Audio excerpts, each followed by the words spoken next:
Hi, Mrs Law sydd yma. Dros yr wythnosau sy'n dod, byddwn ni'n cael Noson Rhieni a byddwn ni'n cael 10 munud i drafod eich plentyn. Erbyn nawr, byddwch chi wedi bwcio eich slot a byddai'n ffonio chi yn ystod yr amser yna. Yn anffodus, dydyn ni ddim yn gallu cwrdd wyneb i wyneb, felly bydd popeth yn cael ei wneud dros y ffôn. Mae'r fideo yma i mynd dros gyda chi y fath o bethau rydyn ni wedi bod yn wneud dros yr hanner tymor, mwyn i'r amser sydd gyda ni i fod yn amdano cynnydd eich plentyn yn unig. Felly, tymor yma rydyn ni wedi bod yn edrych ar enw da yw'r trysor gorau. So mae hwn i wneud gyda arwyr a dehirod mwy nag unrhyw beth arall.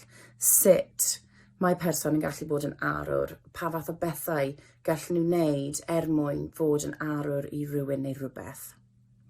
So dechreuon ni edrych ar y gig, yn enwedig ar yr adeg yma, yr arwyr sydd tu fewn y gig, a sut nath gael ei sefydlu yn 1948 gan y Neirin Bevan.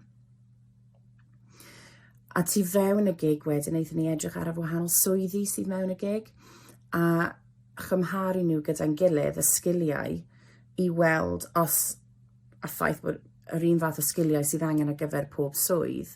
A wnaethon ni ofyn i'r plant pa swydd oedd yn fwy bwysig na un arall. A roedd hwnna yn anodd i ateb, achos doedd y plant ddim yn gwybod. Achos mae pob swydd mor pwysig i helpu bobl.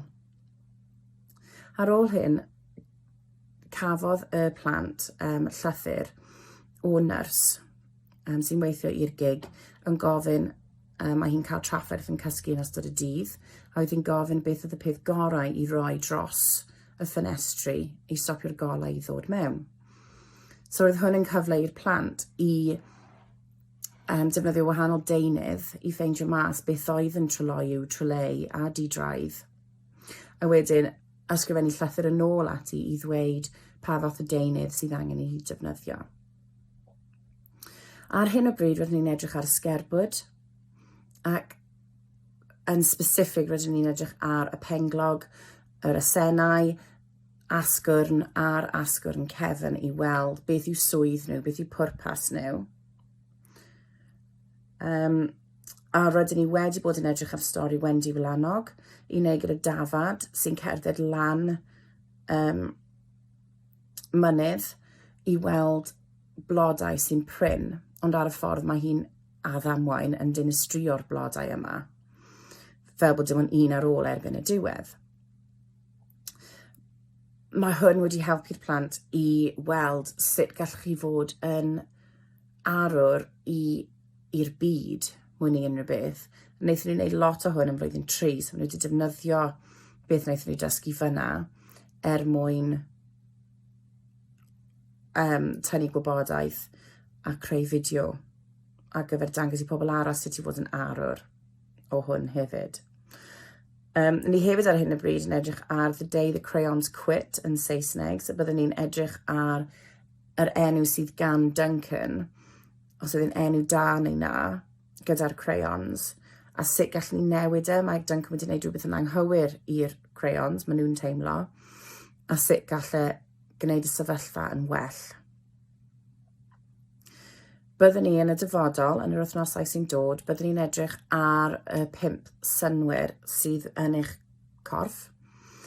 A gyda'r synhwyrau yma, byddwn ni'n edrych ar sut ni'n defnyddio nhw, beth yw pwrpas nhw, faint mor bwysig ydyn nhw. A bydd hwn wedyn yn dilyn i gwaith gyda Beethoven a Helen Keller, a'r fath o waith o pethau maen nhw wedi wneud, o dyfod barhau ar gyfer trwy heb cael un o'r synhwyrau yma, sut maen nhw wedi ymdopi, sut maen nhw wedi dyfod barhau mwyn creu a gwneud pethau arbennig yn ei bywyd. Bydd hwnna wedyn yn anelu ni at Nadolig a'r wahanol hwyl rydyn ni'n cael yn ystod amser Nadolig. Felly dwi eisiau jyst dweud diolch i'ch plant chi. Maen nhw wedi bod yn arbennig o dda tymor yma. Maen nhw'n weithio mor galed a gwthio eu hun trwy'r amser. Rydw i'n falch iawn ohono pob plentyn yn fy nosbarth i. Daeth nhw nôl ar ôl amser hir o fod off yr ysgol, a daeth nhw syth nôl fel doedd dim byd, fel doedd dim amser rhwngddo fe. Felly diolch yn fawr am hwnna. Rydych chi'n arbennig pob un ohonych chi. Rydw i'n edrych ymlaen at siarad gyda chi ar y ffôn a mwy o fanylder am eich plentyn. Cadw yn saf, a na i siarad gyda chi cyn bo hir. Hwyl fawr!